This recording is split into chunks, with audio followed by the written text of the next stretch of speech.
A democratic society is one that doesn't change its wishy-washy fundamentals and respects its citizens' rights. So right on to framing, what would civil penalties look like? It would be reasonable to assume for government case that civil penalties would be handed out if damage comes out of antisocial behavior itself. If you're drunk and you accidentally roadkill somebody, you're still going to be punished. If you commit racist behavior that includes physically harming the person, you're still going to be punished for that.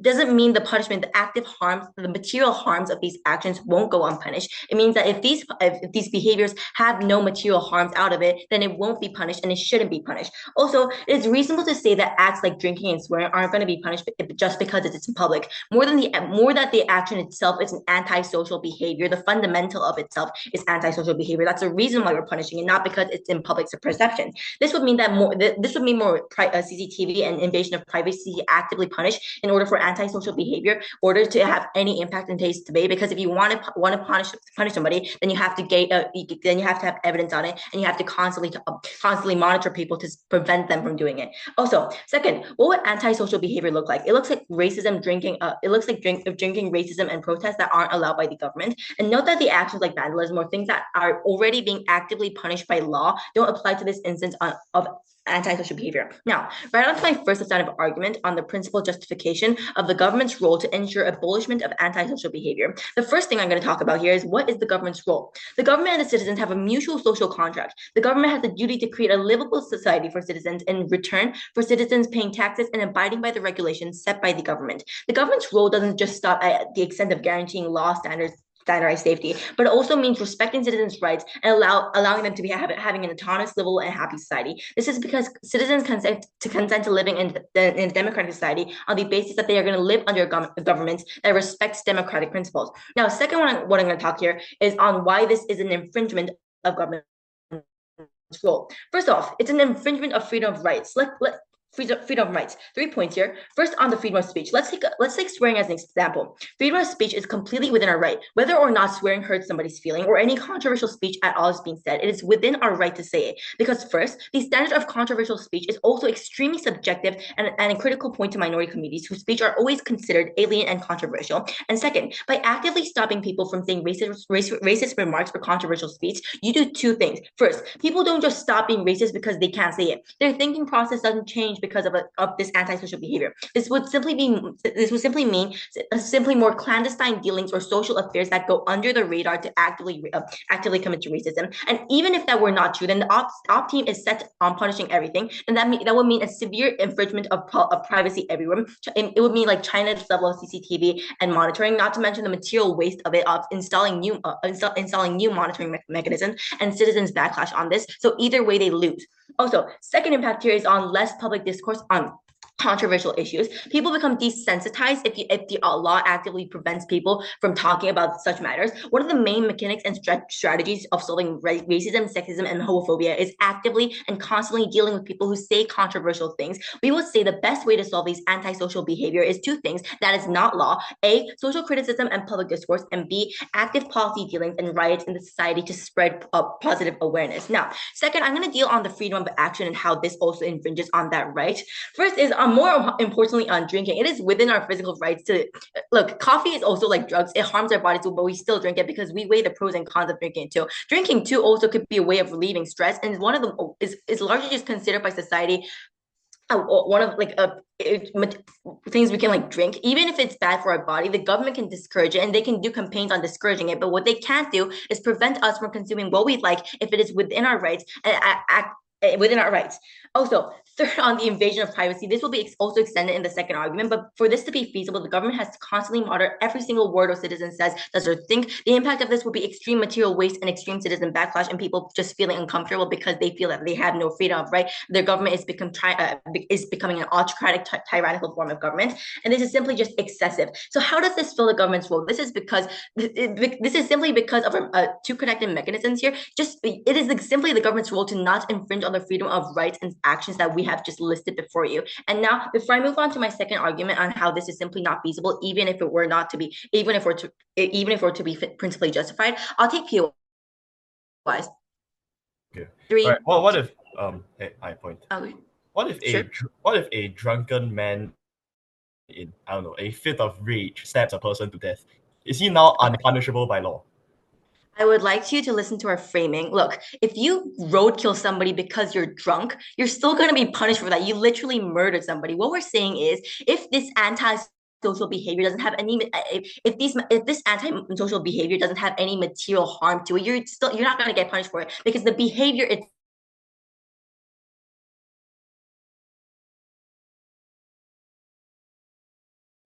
are not justified and you'll be harmed for that. Please listen to our framing. I'd appreciate that. Now, on to our second argument on how this is simply not feasible, even if this were to be principally justified, is because the premise here is that civil penalties are different from criminal acts and have much more subjective standards. It's not feasible to catch all anti-civil orders because of two reasons. A, I think it's fair to assume that only when there are policies, they will be caught for anti-civil orders. However, police is already so understaffed in the first place. When only some people get caught from anti-civil orders, this leads to backlash as it infuriates these individuals, escalating the crime more because you generally feel that the police system is not reliable. It's rather better to not punish the degree of harm that isn't big and waste too many resources because, as I emphasize again, because there are so many antisocial behaviors that have already become the social narrative and norm in society. Look, people are drinking everywhere every night. There's so many drunk addicts out there, and there are people swearing because there are always people swearing because these antisocial behaviors are just the social norm everywhere.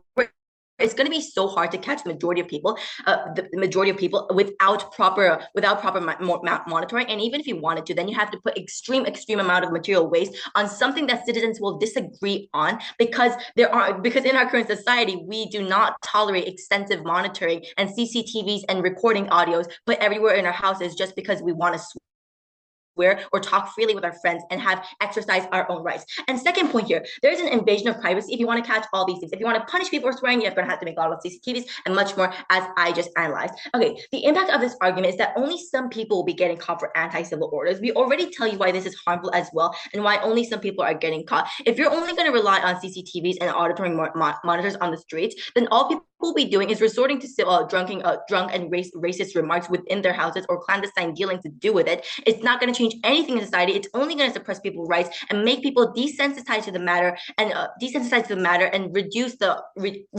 momentum that all civil rights movements and any other movement that is advocating for the rights down to the core. This is why we are so proud to propose. Thank you for listening. Racism, rioting, vandalizing, and drunkenness can not only cause violence to people, but make people feel incredibly uncomfortable in today's society. Saying that we're obligated under freedom of speech to let people make other people feel uncomfortable is deciding that the government does not have an obligation to protect its citizens further. 2 points on setup before I move on to my substantive set. Firstly, how would we characterize the model of antisocial behavior orders? We would characterize this in two ways. Firstly, civil penalties are often government fines, but differ from criminal penalties because they're severely less harsh. This means that you must be fined money, but you're not going to be sent to jail. You're not going to have your livelihood taken away. You're just going to get a slap on the wrist that says you shouldn't be doing this. This monetary incentive is enough to make you not be racist anymore. But secondly, civil penalties work because of public reports and complaints of regular citizens being watchdogs of societies. Also, police observations where police officers are on patrol or surveillance teams that may directly observe antisocial behavior. And thirdly, about CCTV and other surveillance methods, we think that these things already exist in society and that we don't have to implement further things that are extremely expensive or resource intensive in order to run our policy. Secondly, then what is the likely counterfactual that side government has to defend in this debate? We think that insofar as government side is claiming that all of these antisocial behaviors are part of your rights, they cannot take a soft stance by saying that social discourse or other natural methods will restrict their rights better. This causes a principal tension in their case. We think that it has to support a world where people are able to do whatever they want as long as they're not causing violence to someone. We are the only side that says we ought to stop this discomfort for people, especially when the people that are being discomforted are people that are vulnerable minorities, like people that are racial minorities or people that are in lower SES brackets. Then first, substantive then on maintaining social order. Firstly, why do we think antisocial behaviors are inherently harmful? We think that antisocial behaviors are inherently disruptive to what we perceive as a peaceful society, meaning that things like racism, vandalizing, rioting, or drunkenness actively cause harm to people or make people feel uncomfortable. We see that as an extremely disingenuous characterization from OG to say that antisocial behaviors do not harm anyone. Further, the idea that protesting is an antisocial behavior is just a lie. We think that rioting actively harms people because it is chaotic, volatile, and dangerous. Do not allow OG to either cherry pick their examples from this debate or to mischaracterize what the info slide says. Secondly, then, why is the government the best actor to decide what antisocial behaviors are? First, states are necessarily the actors with the most information information available to understand what the prevailing social narratives are, i.e. racism is bad and unacceptable. Drunk people can often act in ways that make people feel uncomfortable, or rioting can disrupt regular society and people from going to their jobs and going back home. Secondly, lawmakers are necessarily the most incentivized actors to stay in touch with their voter bases and who they're supposed to be representing. That is to say, if a lawmaker comes from a liberal society, they will reflect those views. If they come from a conservative society, they will most likely be conservative. We think that this link enough is sufficient to prove that laws will be determined based off a democratic base. But third, social contract between government and all citizens. This means that governments are usually the ones to care about vulnerable stakeholders like families in poverty or people in cities of crime marginally more than society cares about them, because the government has a principal obligation to care for people even if they have nothing to gain in return. But secondly, there are voters in these areas that lawmakers must appeal to. None of these things can be done by regular people in society. The conclusion here is that lawmakers will decide on laws that either reflect the views of society and can further strengthen them, or will create laws that necessarily help vulnerable people. We prove to you the exclusivity of these links. Therefore, the conclusion of these first two analyses is that firstly, we take down the claim that people have the right to disrupt other people's societies, because this creates an unfair society where people are harmed, marginally disrupted, and can even be like violently attacked. We think that these things are not acceptable in today's society, and we ought to reject this premise from OG. But secondly, we tell you that governments are the best actors to limit this and are the most capable actors to limit this. These things are taken down take down the OG speech, like first and foremost. But thirdly, how does the state de-incentivize and prevents crime among its youth? We think that laws necessarily enforce pre-existing social narratives because they have outreach and punishments. That is to say, we understand that laws empower over society because a long history where laws have been influential in keeping bad actors accountable. That is to say, murders have been sent to life sentences, drug dealers are sent to prison. Fines are more sufficient enough than things like social discourse, right? We think that also CGS penalties have a naturally negative connotation instead of saying like, oh my God, you shouldn't do that. If you hear that, you're going to say like, oh, this guy's a citizen just like me. But if the government's putting a label on you that you're a disruptive person and that you have been punished by the law, then that creates a negative association and negative connotation where you're incentivized not to commit these crimes again. Fourthly, this is better than natural governing in three ways. Firstly, natural governing relies on instances where people care for whatever reason about social order and feel that obligation. This is unlikely to occur in many cases, because if you're making racist remarks, then you don't care about the people around you. If people around you tell you to not make these racist remarks, again, according to OG's characterization, we would say that these people will not change. Secondly, we create a holistic society where radical neighborhoods are not able to make their own norms. We think that there are always exceptions to the prevailing like majority view that racism is bad, or like you shouldn't riot or you shouldn't be drunk outside because this can cause a lot of uncomfortability to people. We think that if making a law ensures that all neighborhoods, no matter how conservative, no matter how radical you are, have to follow this law, this is an exclusive benefit that we can claim over OG. Then finally, why is maintaining social order necessarily a benefit? Two things here. Firstly, we protect minorities because obviously these social minorities, i.e. ethnic, racial, sexual, gender, socioeconomic minorities, are people who are minorities in society. Therefore, they oftentimes are deprioritized, especially at the point in which ops world requires relying on citizens for maintaining social order. But secondly, this creates a more empathetic society that thinks about how we impact other people, not just ourselves. That is to say, we think that OG makes an incredibly low bar of social contract, where the only bar is not stab someone to death while you're drunk. They don't understand how being drunk can cause uncomfortability in people and how rioting may be violent. We think that people are forced to understand these things on our side. Secondly, then, how do we create a better social narrative? This is our second major contribution. We think this engages with OG because they tell us that people being racist will not change. They never tell us how this will change under their world. That is to say, we don't understand why social discourse from other citizens that are at their power level will change people's minds, while the law, the most important word in any society, cannot. Then, how do we convince a greater number of people to believe in these guidelines? Firstly, laws have the ability to shift and dictate societal norms. That is to say, if the state is the most powerful actor to determine that and tell society that this behavior is something that is bad, people are more likely to believe them because they have more authority. But secondly, at the point in which we give legal practical reasons for people to follow these rules, and as I have explained in my first argument, we give people further tangible reasons to simply not act in these ways. But thirdly, how is this likely to affect society? We think that we denormalize things like passive racism and less aggressive behavior generally towards others. Under our world, the norm is that it's a really bad thing to be violent and aggressive. So even if you think in your mind that, oh, I'm like a better race than these other races, you're not doing that in person, I think that's the most important thing to change. Very, very proud to oppose. We're willing to trade off that some people are going to get discomforted by antisocial behaviors on our side of the house. However, we think that this leads to much more right impeachments, as my previous speaker already tells too. We tell to you why this is simply infeasible and why this is not the government's role in the first place. Few things I want to do in my speech. First of all, I want to tell to you why opening Auburn sites arguments are all to a extent that isn't true, and secondly, why our harms are more important in today's debate and why we care more about minorities. First of all, let's look at their setup. I'm going to prove to you why even if they are magically right about all their substantives, their setup doesn't prove to you anything. First of all, fines that are slapped on their wrist. We believe that this isn't enough. Look, the actions considered are antisocial behaviors include vandalism, rioting, and swearing. We can already see in our status quo and throughout history that people have already been willing to risk their lives and rights to order to talk about their freedom too. For example, the feminist movement, the BLM movement, you completely undermine and have shallow perception on the extent of how people are willing to advocate for their own thoughts. And we think that this is an extremely good thing. Thus, sincerely, think that small fines and make quote slaps on the wrist to advocate for their rights. No, even if they characterize antisocial behavior to be terrible, and it's how people are crazy enough to commit them, then they're weighing in between exercising their active rights and fines. We believe that they have absolutely no impact or incentive at all in the first place, which is why O setup doesn't make any sense. Secondly, we don't think that the government on opening Auburn site actually cares about minorities in the first place. We follow, and we concede to the fact that the moral obligation exists with the government, but we done this is only just by note. The government actually doesn't care about this in the first place. Why is this true? First of all, the government's main incentive is to get votes and support, which is mainly run by the majority.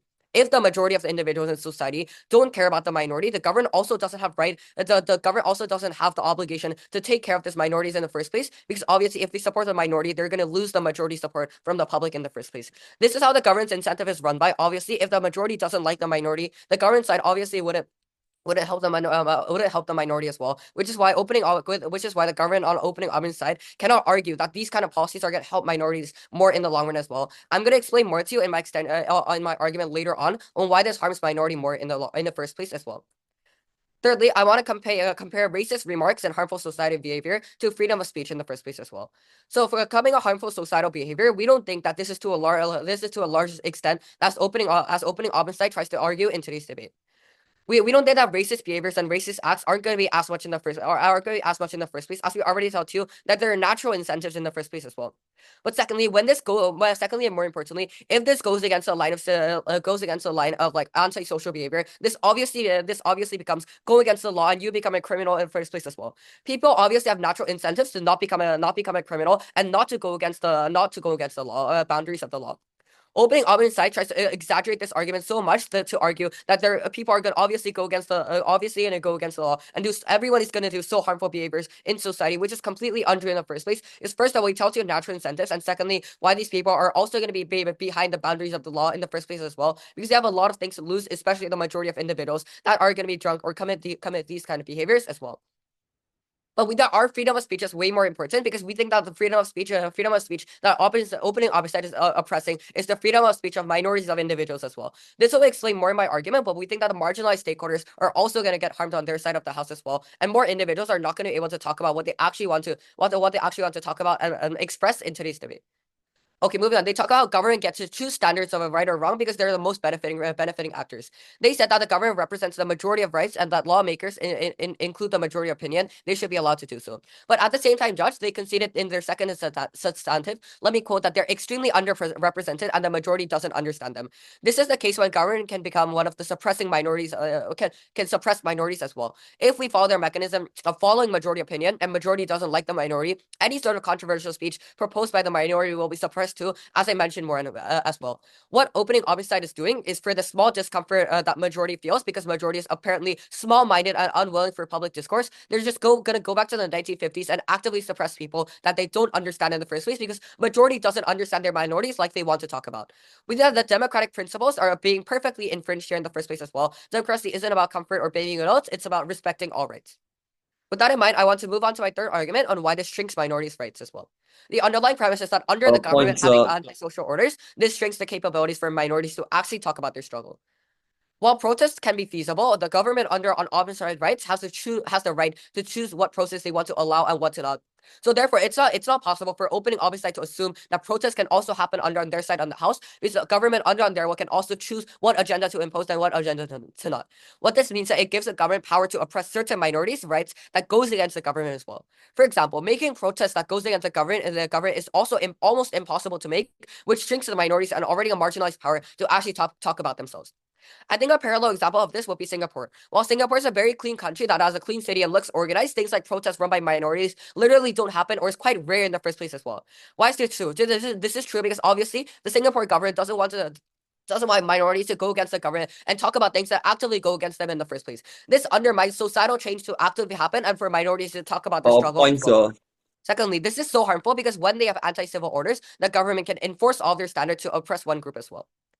But secondly, and more importantly, anti-civil disorders could target a certain racial group or demographic. For example, Black people swearing to a mild extent could be caught for anti-civil disorders because it looks violent to a certain police. On the other hand, in the eyes of a police, white people swearing could look less violent and the police might go by because it doesn't look that violent in the first place as well. Generally, Black people or minorities will get punished more in the first place as well. I think that this is fair to assume for multiple reasons. First of all, policing systems are very racist. Even in fairly liberal countries like America, we have already seen why police have been so violent to racial groups like Black people in the first place as well. Policing on an individual scale can be very racist, especially to the individuals that oppress the minority more and regions that minority are oppressed more in the first place as well. We think that this is very harmful to these kind of individuals in the first place as well. But more importantly, I want to emphasize why, even if it's on the less of the impact of like these kind of individuals getting fined most, why this is still so harmful for these kind of individuals as well. Why is this true? We think that this part is true in the first place as well, because obviously minorities. This is obviously true because minorities don't have a lot of money and these minorities are quite poor in the first place. Even if there's certain kind of fines, this obviously marginalizes the stakeholder more. And if there are fines, obviously this undermines their mobility to actually talk about things that they want to.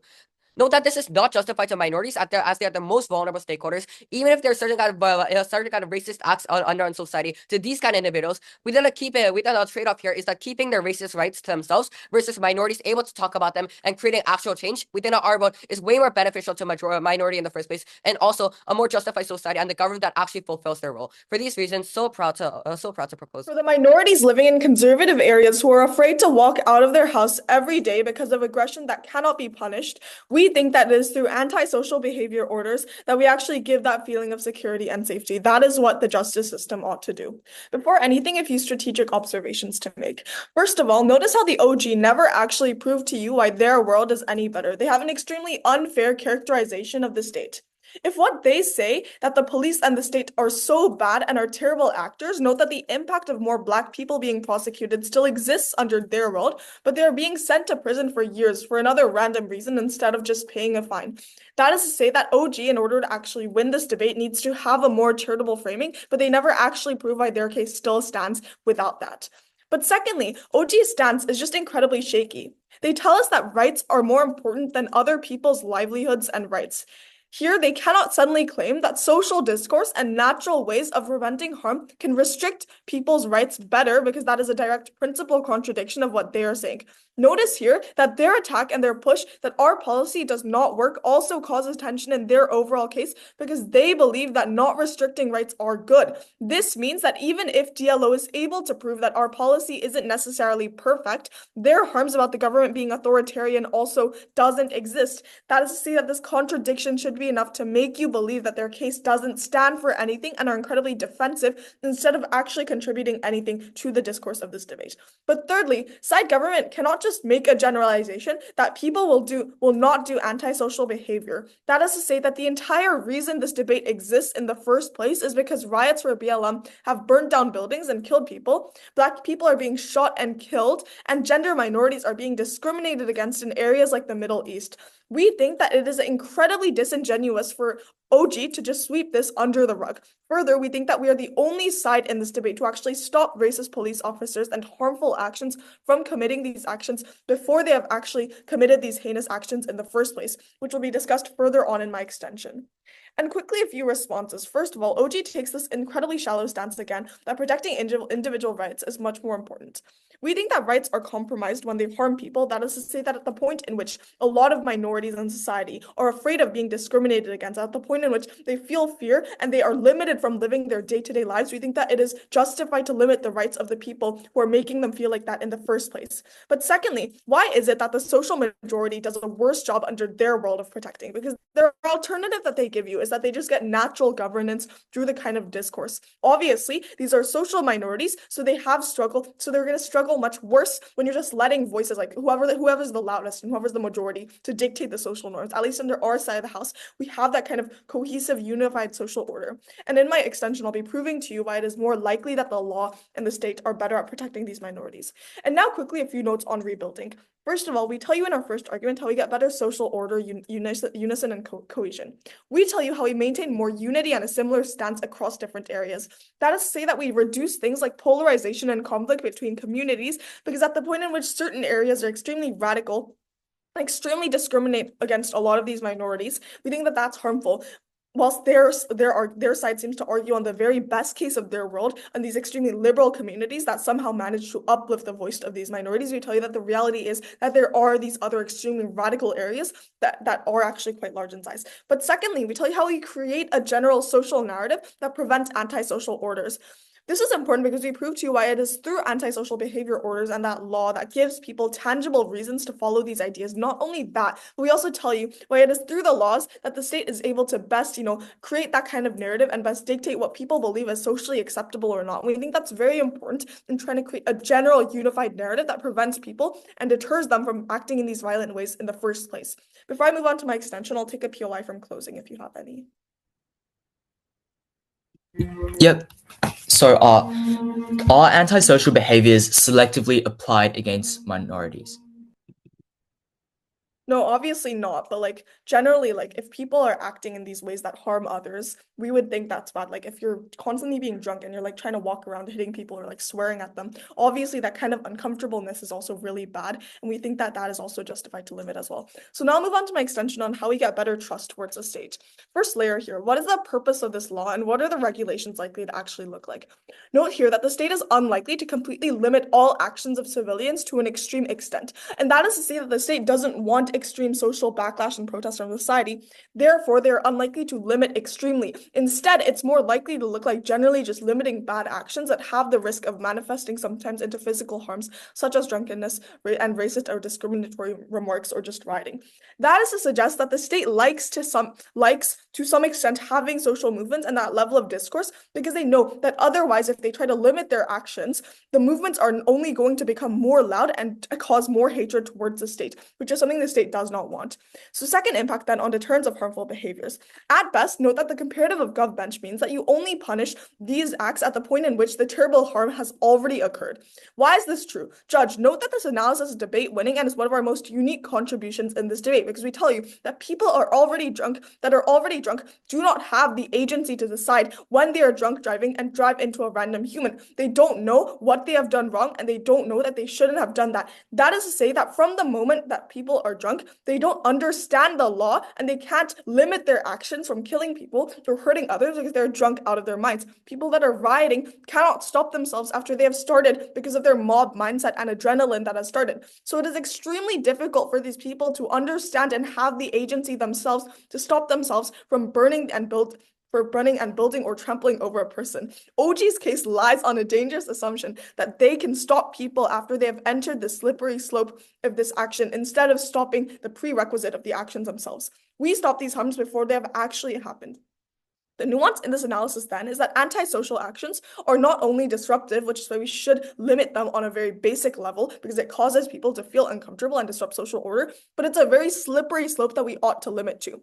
Why then is this argument important? Because one, we prove to you at best that the world of GovBench is entirely retrospective and far too late to reduce any harm done. So weighing this debate on a utilitarian metric, that means that OG does nothing to actually prevent the kind of harms that they criticize our side for. Under their world, you still have the same kind of harms occurring. suffering. You still have people dying because of drunk driving. You're only prosecuting them after the harm has occurred, at least under our side. We're generally able to reduce that to a net harm. So proud to oppose. Our extension, OG, OO, and then finally CO. Let's start with our extension. We give you a two-pronged extension.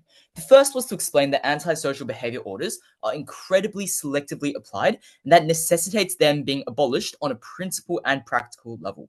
Why was this true? I think we gave you a number of reasons at Martin for why this is true. The fact is that not everything will be punished, because I can swear under my breath right now and not get punished even if I live under a state with those types of laws. And what that means is that there's a level of ability, I guess, for the police, the people who genuinely enforce the carrying out of that kind of stuff, to make decisions about what is criminal and what is not. And we explained that famously, the police is an organization that is incredibly biased, and that will occur in a way that is directly harmful.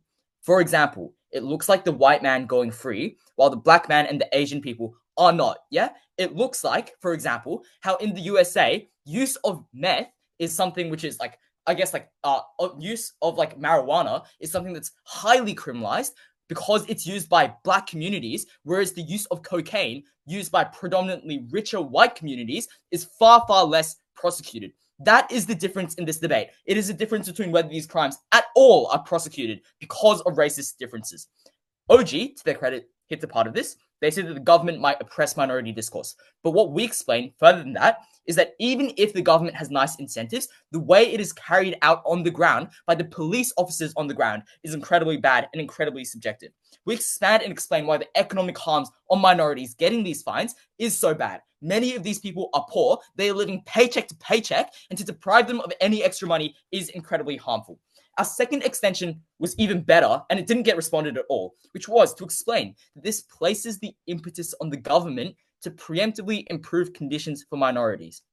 Because what governments do right now is they point to a set of laws that only are activated retroactively. They are activated after the harm to the minority has occurred, after racism and abuse and drinking has occurred. What happens under our side of the house is you can no longer lean on those types of laws as a justification for the government's actions. That is the point at which you genuinely have to go out and deal with racism instead of, just sitting and pointing these laws that potentially might help these minorities sometime down the track. Those are our extensions, and crazy that they haven't been responded to.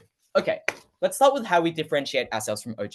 I think OG mainly has two claims. The first is that, there'll be CCTV and privacy violations. Interesting line of argument, but kind of unrealistic. You probably won't have governments invading homes. It's kind of weird. It's obviously not happened in the status quo in countries where, these laws kind of already exist. For example, Australia. It's probably just something what happens in, the public. You video it, and then you get prosecuted for that by the police. So, certainly, it's a impact if it's proved properly, but nigh on impossible. The second claim is an infringement on the principle of speech. Certainly true. But the issue with this is that it's not an absolute right? As OO points out, we trade off speech all the time. For example, in circumstances of hate speech. For example, we tell kids in classrooms to shut up and listen to their teachers. That is totally fine. We don't care about their freedom of speech because there are far better practical outcomes as a result.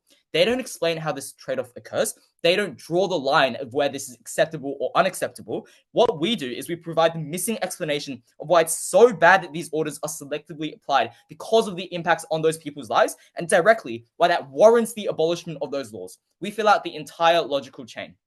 On top of that, we also weigh out in two more ways. The first is through talking about the harms to minorities on a larger degree, noting our principle. But secondly, why the flip side is actively good. That's why there's an impetus on the government to preemptively protect minorities. All of that takes us above them. I'll take you later. So let's talk about OO then. Their first claim is that racism and antisocial behaviors are entirely harmful. I think that falls into two scenarios. The first is in circumstances where there's racism, and we would say in circumstances where there's a lot of racism, that's exactly the reason why laws would selectively be applied, because there's racist biases of society that famously exist in police officers. And those racist intuitions are exactly why minorities are further targeted when police are given an additional weapon to target them through the law. George Floyd's death was not an accident. That was the result of racist biases. Think of what happens when you allow police officers to prosecute other black people on a far larger scale, to penalize them and to strip them for all their money. But secondly, the second scenario in which this occurs is when you're drunk but you don't attack people. They say, well, all of this can still lead to people being uncomfortable, but notably, uncomfortableness is not a reason to criminalize something within law. Like, if I wear a blue shirt and someone's like kind of uncomfortable, that doesn't mean I have to go change. Like, that's kind of just stupid, right? But interestingly, I think OO points out that protesting doesn't equal rioting, which is the closest thing they come to actually dealing with our case. But the question is why these terms are both labels to what is popular to the rest of society. They are subjectively applied. For example, as Martin gives you, pro-Palestine versus pro-Israel protesters. The second line of argument is that you're incentivized to not commit these crimes. That's certainly true to an extent, I guess. But that's a drop in the ocean compared to the rest of the pro-social messaging. Things like teachers, things like family, that already tell you should be nice, that you shouldn't be a jerk, that you shouldn't swear, that you shouldn't do all that kind of stuff. There are already other incentives just not to do risky actions because you're scared of how that impacts yourself. Like, drinking harms your body as well. That's incredibly marginal. And with our extension, we explain why that marginal effect they get under their side of the house actually turns into a large preemptive focus under our side of the house. I'll take a POI if there is one. How can you be sure that criminal penalties don't disproportionately affect minorities when police officers and authorities under status quo are racist as per your characterization? Yeah, so they're racist, but you give them another weapon, right? So if they're applied selectively right now, you give them another way to apply it even more selectively. And notably, the way that they're applied right now is like not as bad as the way you're doing it, because you're allowing them to single out like specific behavioral traits that are incredibly subjective. So you allow them to reach into the lives of those minorities and design certain actions to be acceptable or non-acceptable. That is far, far worse than the alternative, where you have to go through systems like courts, where all of this is to be proven on a far higher degree. Finally, let's talk about CO. There's a reason why I've left CO so little time, and that's because I think in a 3-word summary of their case, it's just like derivative and a knife. Like, they try narrow this debate and then they knife their opening by saying, no, actually just go away. Minorities aren't important at all. Like, well done. Your opening's case was 50% built on minorities being helped. Like, clearly this was a knife. Should just be a fourth at this point. At this point, probably just look out for new material in CO with, because I don't know how they're going to bring this back. The second part of their analysis is just like, well, it's principally correct to protect other people's rights. Again, already present in the OO case, and our extensions explain why you make that relevant trade-off, right? Because you infringe further on the rights of minorities than you do on the rights of people who generally are already pretty okay right now, who do not have these things thrown at them every single day, but minorities under their side of the house do have this stuff leveraged against them. That is why this is a clear closing government win. That the side government has said thus far, I think it's very important to characterize what exactly this debate is about, right? I think that the definition of antisocial demeanor is a lot narrower than what every team here tries to construe it as. I'm going to tell you that this debate isn't about organized protests that happen within large numbers of people in public. No, it looks like the individual walking down the street, spotting a person and seeing that guy as gay and calling him the F slur. I'm saying that in most cases, your antisocial demeanor and antisocial actions are things that are already likely to be widely considered offensive by like the majority of society, right? It looks like, for instance, swear words. It looks like, for instance, being drunk in public. And it also looks like dangerous behaviors like, for instance, being drunk in public, for instance, rioting, which is actually just like at least in Singapore, it is the public display of violence towards another person as a group, rather than, say, for instance, championing a certain cause. I don't think this, I also don't think that this debate is about protecting minorities whatsoever, right? Because if you really wanted to solve like the systemic issues that plague minorities today, you will abolish the criminal justice system in of itself, right? I think that the principal parallel that both sides don't want to contend with is the very simple fact that the criminal justice system already exists and in some ways is able to restrict the rights of the people within a society. Now with that out of the way, to the most egregious claims on government side, right? I see that the most like productive claim that I think came out in CG in their first extension was about how this law is able to be unfair, right? So for instance, like people in different sectors being sanctioned in terms of public misdemeanor, while others being called like I don't know, a protest because of like the difference between how people perceive these acts, right? I see that the main difference in how these acts are perceived is very simply a matter of skill, right? I agree that yes, sometimes it may be quite subjective as to whether or not a group of people gathering together is a riot or a protest, right? But I see that in most cases, the very simple reason why this declaration exists in the first place is simply because there aren't as many people in the minority that are championing this specific cause, right? I see that even if we do accept that, okay, right, there might be a harm on their side of a few people getting arrested on ours because like some people see this act as a protest. I see that is still entirely justified because of the principal reason that I'll give you later. And it's also think that like as I stated before already in my framing, right, the contention on minorities is one that cannot simply be solved by removing like these sorts of penalties towards public misdemeanors. I see that in most cases they don't seem to recognize that the difference between a civil charge and a criminal charge is that the government cannot prosecute a civil charge, right? You cannot hire a prosecutor, for instance, because a guy spat on the street. You cannot hire a prosecutor. You can instead hire a prosecutor when, for instance, you accuse a black man of stealing. Therefore, if they really wanted to protect minorities on their side of the house, they'll remove all counts of robbery and all counts of theft. Now, onto the positive material and also why we weigh above OO, right? I think that the most productive claim that came out from OO today is that there is some difference between what it means to be what it means to be offended and what it actually means to be a guy protesting, right? I see that the main issue in that case is that they don't provide any principle interaction with whatever side OG might claim, right? Which is basically the infringement of rights, right? At the point at which we've already claimed the parallel of the criminal justice system existing in the first place, that's the point at which I think we can win this debate. But anyways, here are some new mechanisms as to why the principle of offense likely weighs over all other concerns in today's debate. Now, what exactly is this principle of offense that I'm talking about? I see that first of all, right, I think there's a very clear lack of mechanization as to what it actually means to witness one of these acts in public. I see that you as a member of public, when you do recognize an act of public misdemeanor and a very chaotic or even dangerous display of violence, right? Even though that threat might not be real, you at the very least in that moment feel a very visceral reaction towards that sort of action. So for instance, if a guy calls you a racist slur, you are unlikely to think about the systemic discrimination and microaggressions that led to that point in action. Rather, you as a black person or as a marginalized community are going to have a very base reaction towards that term, and therefore a very, very concrete harm to your own self-esteem, right? I see to the point at which any act of, for instance, public misdemeanor or antisocial behavior, even for instance drunkenness, stumbling around drunk, is likely to incite either disgust or fear within most people within a public setting. That is the point at which it is entirely and wholly justified for a government to step in and therefore restrict the rights of the person doing the act of itself, right? The very simple reason why this weighs over, for instance, anything OG might say, or for instance, the benefit of for instance, freedom of speech or anything, is because systems like these are already a given precedent in most democratic societies, right? I see that the responsibility of a government towards its own people at a wider scale, first of all, outweighs that of a particular person. I see that even more importantly, the benefit that you as an individual gain from doing this antisocial behavior in of itself is very likely going to be outweighed by the sheer amount of disgust that you incite amongst people who see that act in the first place. Therefore, on scale and also impact of the harm alone, I see that it is very sufficiently able to weigh over whatever principal claims come up from side government, right? And now onto the second point about how there's a clear discrepancy between the necessity of such dialogue and its actual practical harms, right?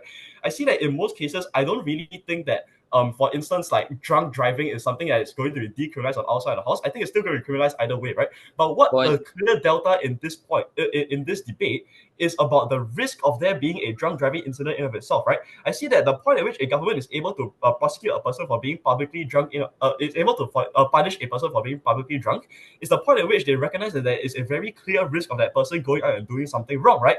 Therefore, I think the world that government has to contend with is a world in which your crimes can only be prosecuted and only punished if there is clear depiction of intent, right? So for instance, only if there's a clear material harm rather than depiction of intent, right? So for instance, a rioting incident on their side of the house will be claimed as non-criminal, but on our side, but in the end, they will still have to contend with the risk that this rioting might spread to other members of the public and have violence incited on other people in public as well, right?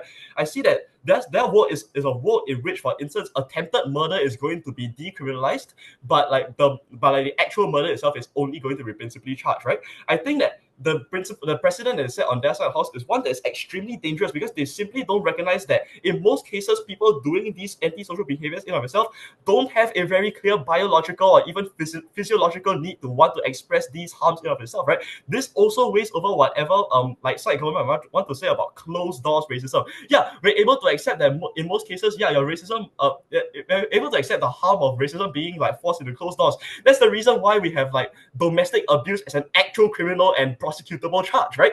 I see that at the point at which they don't want to, interact with any legal precedents already exists in status quo, that's the point at which it's very unlikely for me to buy any of the mechanisms or even outcomes to try to guarantee on their side of the house.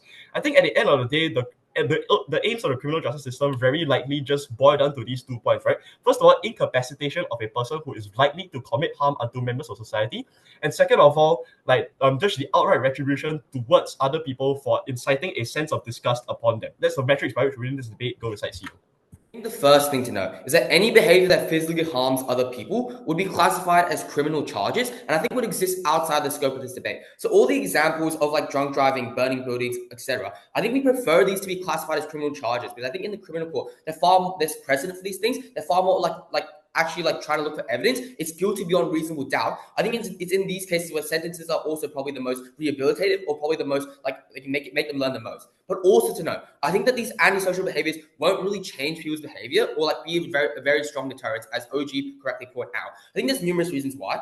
As OG pointed out, these are irrational, spontaneous outbursts. I think also the incentives are to not be charged. They're not to. So basically, what it means is the incentive is not to commit these behaviors. It's not to not commit these behaviors. It's to not get caught, which means I think the people would still like when one person has it, but no one goes out like assuming that they're going to be drunk by the end of the night. They think they're going to have 1 or 2 drinks, but then they sort of get caught in that behavior of having more drinks, which leads to that sort of effect. Also, similarly, just like swearing and racist language, it's just like short outbursts. Like obviously no one's going to swear or like be racist in front of a cop. So then, I think already in the status quo, the reason why people don't drink too much or like don't do crazy stuff, it's not that they don't want to get an order. It's that they probably just don't want to do it because it's against their own moral code, and they don't want to be like on the streets like. So that's probably against their own moral code, and probably within their own incentives. I think the types of people that would be deterred are unlikely to do these behaviors in the first place.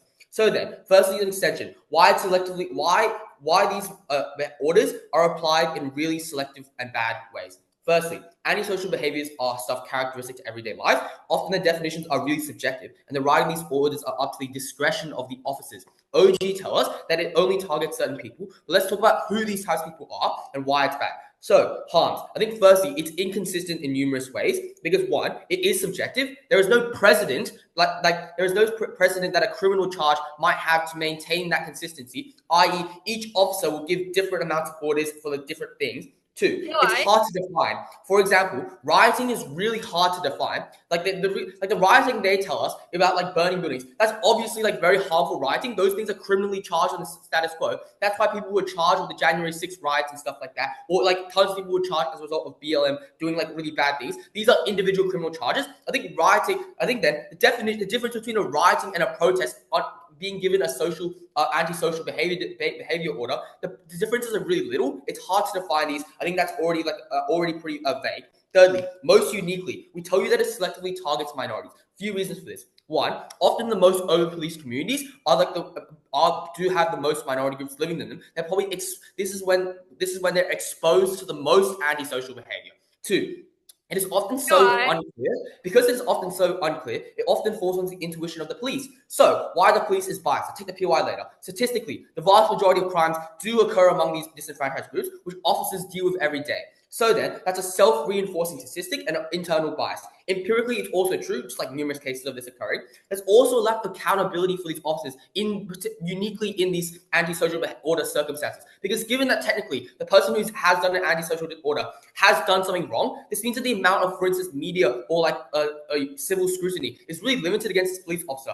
Because they actually have done an antisocial thing, but we just tell you that principally disenfranchised groups will be given more orders when other majority groups have done the same antisocial behavior. So people have done the same thing, but minority groups getting it more on the subjectivity. It's like I'll give you the example of all pro-Israel protests being classified as protests, but pro-Palestine protests being classified as riots in America.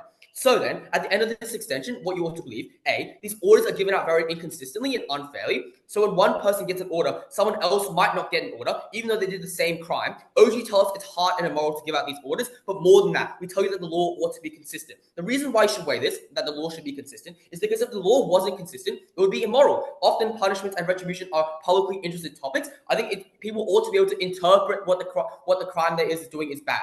People would lose trust in the justice system more than that, an enforcement system. So, for instance, not cooperating with the police, not reporting crimes, etc. Bit extreme, but I think you get the idea. So then, we also say we disproportionately target certain groups, as OG pointed out. Anything that does this, which is like we would not support. Also, in response to OO's claims about protecting minorities, I think our case is actually responsive to this because racist language targeting these minorities is on the grassroots level. Like it's on the grassroots level where the vast majority of these instances occur. But nobody's going to be racist when a cop is around. And it looks like racist catcalling, short outbursts. You can't really record them. What O tells you of like burning down buildings or like harassing these minorities are obviously crimes, and these people will be charged criminally in a criminal court. But if you don't believe this, we explain to my second point why it reduces the impetus on governments to reduce racism and the like. Take a PI from opening.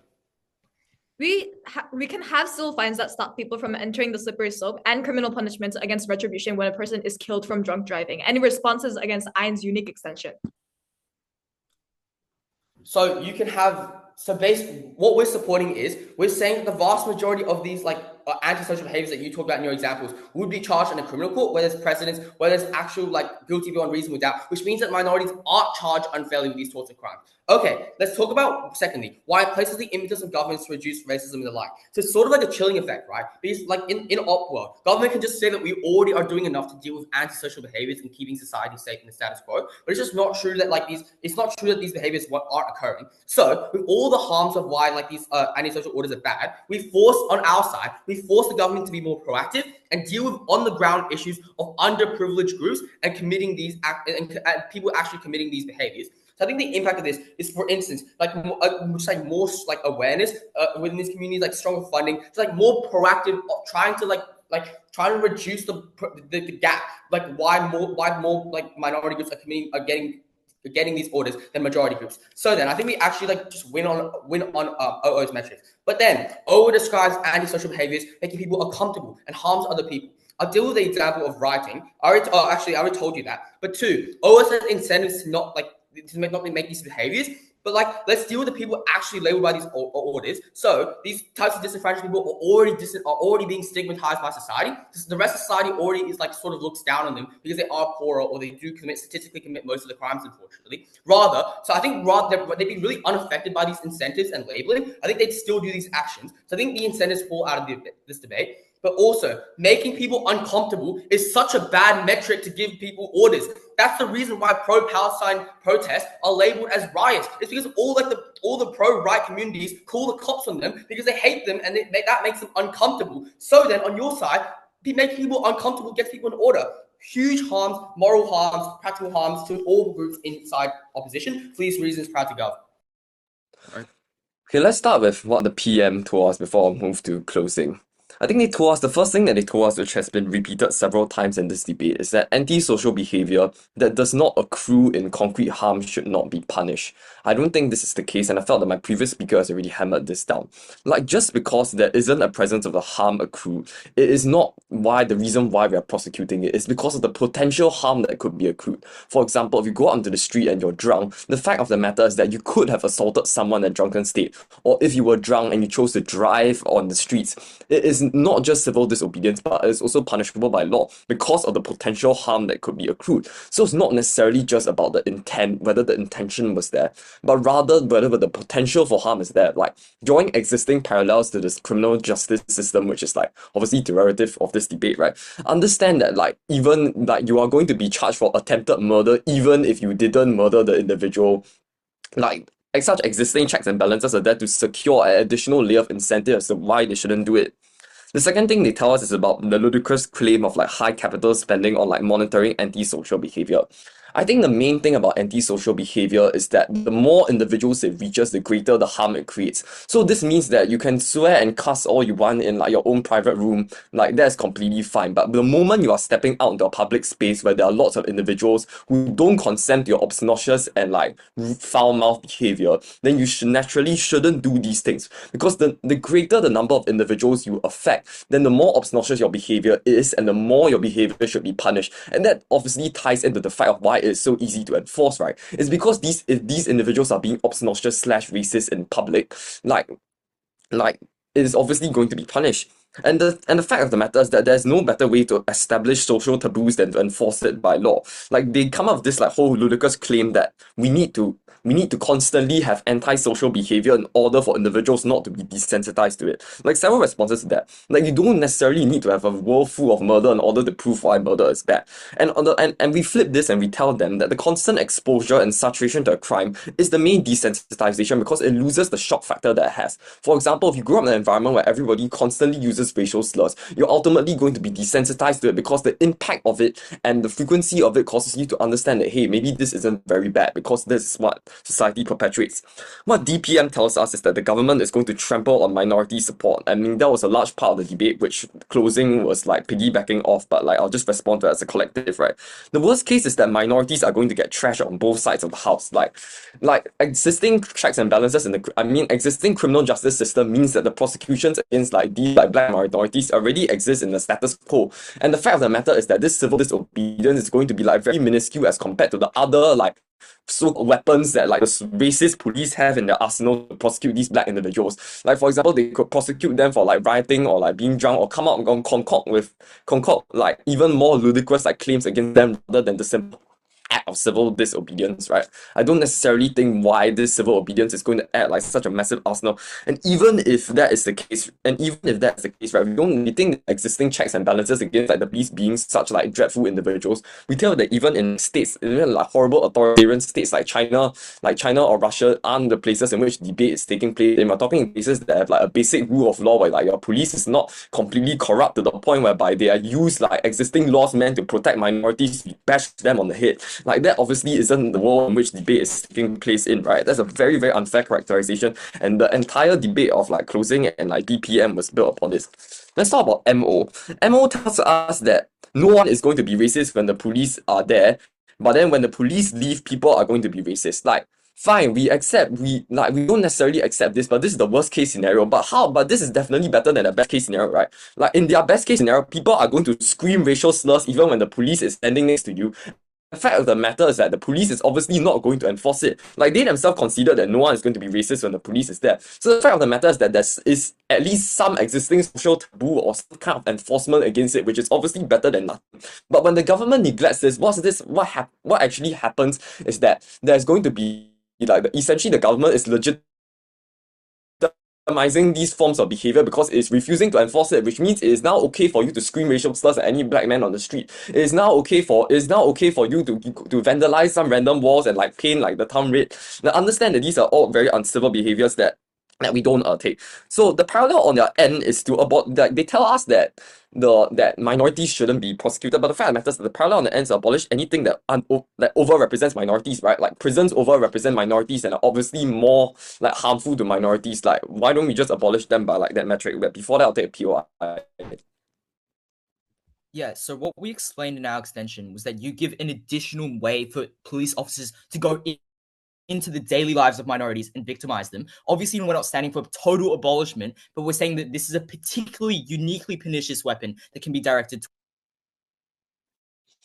I would say that even this weapon that can be directed towards minorities, there are other like more harmful weapons, right? For example, you can charge them with like, you can exclusively target them with like, for example, like drug abuse. Okay, even if it targets specific behavioral traits, we say that the sort of like the penalties for these civil disobedience aren't like as large as like other crimes for which like these police officers can do that. And assuming that police officers are so corrupt as they are in your world, then they'll be more likely to act like police officers in George Floyd, whereby like they can just like create like unsanctioned killings. And this like additional weapon is like merely just like it's just an additional tool in the sense that if the police are so corrupt, then there's no point even enforcing this in the first place. Like, even if we buy the unfair characterization that the enforcement of antisocial behavior is like completely dependent on like critiques, but we tell you that the metric by which we're enforcing these like antisocial behaviors is based on the lowest common denominator, right? As long as it's established like widespread social taboo, the government has every incentive to like enforce it. Like, we're not going to enforce like these controversial things about, oh, if you're criticizing the government, that's antisocial behavior. Why is this the case? Because government has every incentive to stay in power, and to that they want to appeal to the largest common denominator. This means that agreeing on things that both the majorities and the minorities can also accept as some form of antisocial behavior. So by doing this, we cover all bases in the sense that even though like, yes, some minorities are going to get discriminated against, we feel that it's still better in our world whereby there is some element of check and balance compared to what their world where you can say whatever the hell you want. They also tell us about this new magical extension whereby they are going to improve conditions for minorities. Like the WIT tells us about how conditions conditions are going to be better for more minorities. We are going to improve conditions for minorities. Like, I don't really understand this. How are conditions going to be better for minorities when like you legitimize the use of racial slurs flying around and like when like civil disobedience is right? Like, understand that in order to increase the abilities of minorities to fully live their lives, you first have to deal with all of these systemic abuses against minorities, right? They also tell us about the existing like societal checks and balances like against these minorities. I mean, against like swearing and stuff. Like, we tell you that even though there are checks and balances, these things still occur, right? Which is why we need an additional layer of litigation. We need an additional incentive against these antisocial behavior, because it is obviously still going to exist in the first place. Very proud to propose. Yeah.